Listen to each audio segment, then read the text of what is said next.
नमस्कार, मैं गोपाल सिंह और आप देख रहे हैं रियल न्यूज़ नेटवर्क। दोस्तों, उपस्थित हूँ मनपा मुख्यालय वसई विरार शहर महानगर पालिका के मुख्यालय पे और यहाँ महापौर से मिलने के लिए AIMIM के जो प्रतिनिधि हैं वो लोग आए। क्यों आए, यही कारण हम जानने की कोशिश करेंगे, तो बने रहिए और देखते रहिए रियल न्यूज़ नेटवर्क। किन मुद्दों को लेकर के आप लोगों का यहाँ मिलना हुआ महापौर से? सबसे पहले तो आपके चैनल के माध्यम से मैं यहाँ से जो वसई विरार में जो महानगर पालिका में महापौर चुन के आए हैं अजीव पाटिल साहब, उनको अभिनंदन देता हूँ और उनको मुबारकबाद पेश करता हूँ, क्योंकि वो वसई विरार के सबके महापौर हैं और वो हमारे अपने हैं। MIM पार्टी की तरफ से उनको एक मुबारकबाद देने के लिए हमारी वसई विरार की और पालघर ज़िले की पूरी टीम यहाँ पे आई थी और उनको हमने गुलदस्ता देके और शाल देके उनका अभिनंदन किया और उनको अवगत कराया कि पिछले कई सालों से जो वसई विरार की जनता के काम पेंडिंग पड़े थे, जो प्रशासन ने किए नहीं थे, तो उसमें मेन जो मसलाइल थे उसमें कब्रस्तान का इशू है, जो वसई का सन सिटी का कब्रस्तान है, उसके बाद में तुड़िंज का कब्रस्तान है, ऐसे पेलार के कब्रस्तान है, नाला सोपारा का है, वसई का है, विरार का कब्रस्तान है। कि एक अगर आपको चौंकाने वाली बात अगर बोलूँ तो शायद आपकी जानकारी के लिए भी अच्छी होगी कि जिस जगह पे हम खड़े हैं ये पूरी ज़मीन कब्रस्तान की ही पहले थी सर्वे नंबर में, जहाँ पे महानगर पालिका बनी है। इसके लिए हमने महापौर साहब को बोला कि देखो सर, आने वाले दिनों में आपसे हम उम्मीद करते हैं कि ये जो हमारे जो आवाम के मसाइल जो पेंडिंग है वो आप इंशाल्लाह उसको पूरा करोगे। और महापौर साहब ने भी हमको आश्वासन दिया है कि बिल्कुल 100% हम पूरी कोशिश करेंगे जो आवाम के मसाइल रहेंगे उसको पूरा करने की। क्या कहेंगे, आप भी AIM से हैं? क्या नाम है? मैं डॉक्टर प्रकाश वायदंडे। आज आपल्या वसई विरार शहराला बऱ्याच वर्षांनी महापौर मिळालेत, लाभलेले आहेत आपल्याला। आणि आता जी काही आपली प्रलंबित सर्व कामं होती शहरातली, विकासाची काही कामं आहेत, त्या कामाला नक्कीच वेग येईल। आणि अजीव पाटील सारखे अनुभवी, त्यांना प्रशासनाची पण फार चांगली जाण आहे।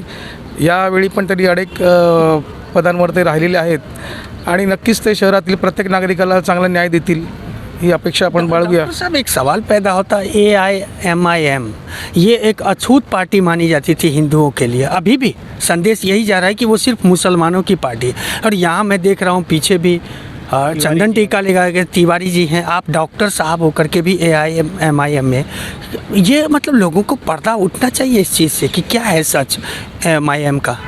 एक्चुअली क्या है, बहुत लोगों को ये पता नहीं है कि AIMIM पार्टी क्या है। बस लोग खाली हरा झंडा देखते हैं और बोलते हैं ये मुसलमानों की पार्टी है, लेकिन ये पार्टी संविधान के ऊपर चलने वाली पार्टी है। और मैं तो बोलता हूँ कि इंडिया में ऐसी एक सिर्फ ये पार्टी है कि जो संविधान पे चलती है।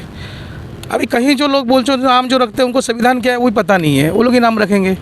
अब हर घटक इनमें है, इनके दलित है, शोषित है, मराठा है, हर लोग है, हर लोग ये पार्टी से जुड़ रहे हैं क्योंकि ये पार्टी संविधान में चल रही है। पार्टी का एजेंडा मालूम नहीं है, जिनको पार्टी किस घटना पे चल रही है वो पता नहीं है, इसके लिए लोग ऐसे बोलते हैं। और आप जो बोल रहे हैं कि ये अछूत पार्टी है, ये पार्टी अछूत नहीं बोल रहा हूँ, ये लोगों की ख्याल है और बात होती है। आप टीवी पे डिबेट देखो, यही सवाल निकल के आता है। क्या है, डिबेट करने वाले जो लोग हैं वो कहीं उनको ही लोग रहते हैं। एक दिन हमको ही बुलाओ डिबेट में, हम दिखा देते हैं हमारी बाजू क्या है, हम बता देते हैं उनको हमारी पार्टी क्या है, हम उनके छोटे कार्यकर्ता है, हम कैसे उनके लिए काम कर रहे हैं और हमारे साथ में जो लोग हमारे साथ में जो मिल के काम कर रहे हैं उनका कहना क्या होता है वो भी हम बता देंगे। एक हमको आप न्यूज़ में हो, हमको भी आप मौका दीजिए। ज़रूर हम आपको अपने कार्यालय बुलाएंगे और आपके साथ हम डिबेट करेंगे।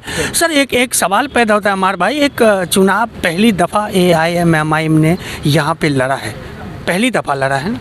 वसई विरार में पहली दफ़ा MIM पार्टी ने चुनाव लड़ा है और बहुत हमको कम वक्त मिला क्योंकि MIM पार्टी यहाँ पे 15 नवंबर को आई और फ़ौरन फिर हमने 7 दिसंबर को इम्तियाज़ जलील साहब के यहाँ पे जो जाहिर सभा हुई।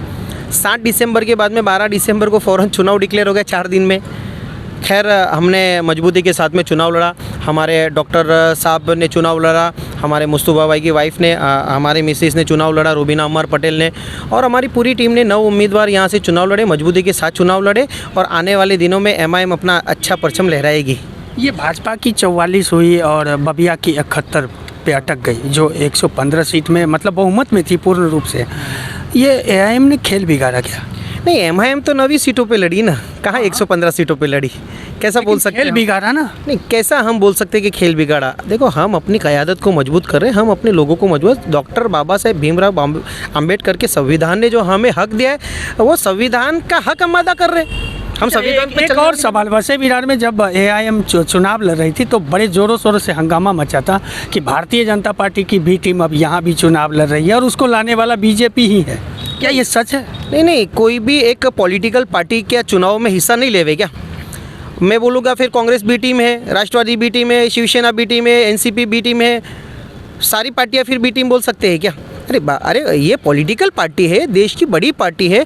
असदुद्दीन ओवैसी साहब का, बैरिस्टर का नाम है पूरे भारत में।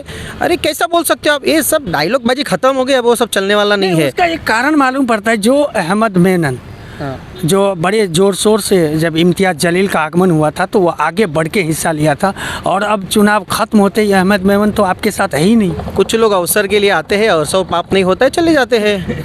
अपने मकसद में कामयाब नहीं हुए रहेंगे, चले गए रहेंगे, क्या मसला है? अरे लोग है ना, अवाम है ना। अरे इस पार्टी के साथ में अवाम है, और जहाँ पे अवाम का साथ है वहाँ पे किसी लीडर की ज़रूरत नहीं, अवाम ही लीडर है। यहाँ पे ये जारी खड़ी है, सब जनता अवाम है, और यही सब हमारे लीडर है। Thank you. देखा आपने, ये एआईएम के पार्टी के लोग थे और उन्होंने सब कुछ बयां कर दिया। इस चुनाव में पहली दफ़ा जब एआईएम उतरी थी चुनाव लड़ने के लिए तो उसका सच क्या था वही हम दिखाए आपको। बस इसी तरह की खबरों के लिए रियल न्यूज़ नेटवर्क को लाइक, सब्सक्राइब और शेयर करना ना भूलें।